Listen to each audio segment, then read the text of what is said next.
My name is Yekaterina Barbash, and I'm the curator of Egyptian classical and ancient Near Eastern art at the Brooklyn Museum. These reliefs decorated the northwest palace of the Assyrian king Ashur-Nasir-Pal II almost 3,000 years ago. Once brightly painted, the images of the king, surrounded by winged protective beings called Apkallu, adorned 7 different rooms of the palace. Built using forced labor, the palace stood in a new capital city called Nimrud in modern Iraq.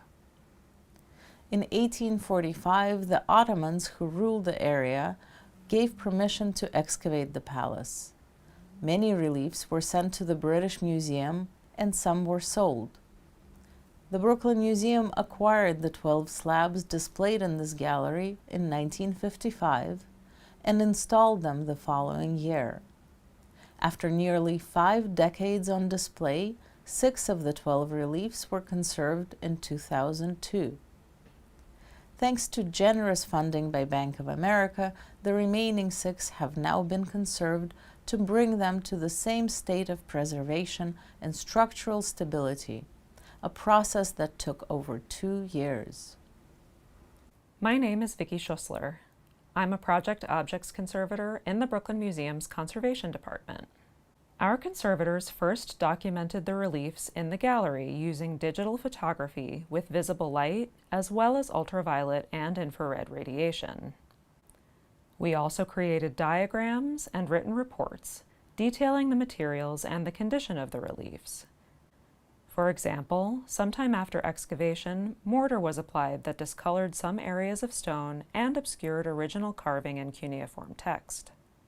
The mortar is harder than the stone, making it very difficult to remove without damaging the reliefs.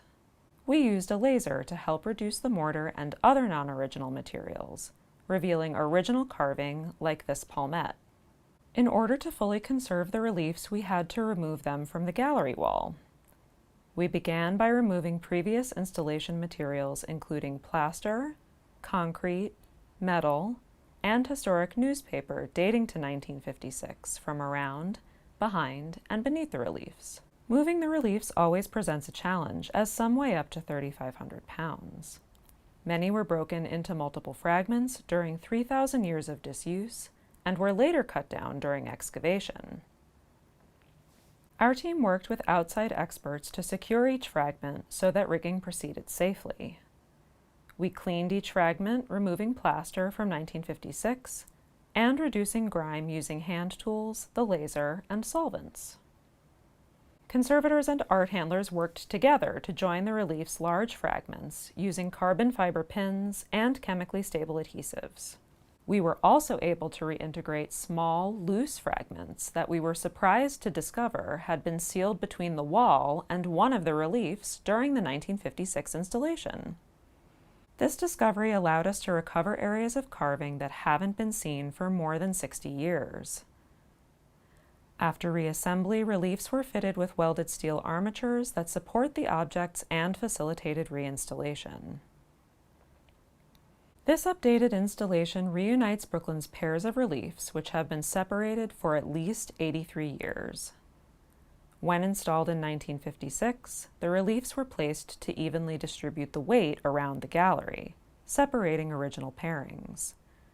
Today, the reliefs are aligned as they would have been in their original architectural context, offering a better understanding of the iconography and physicality of the palace.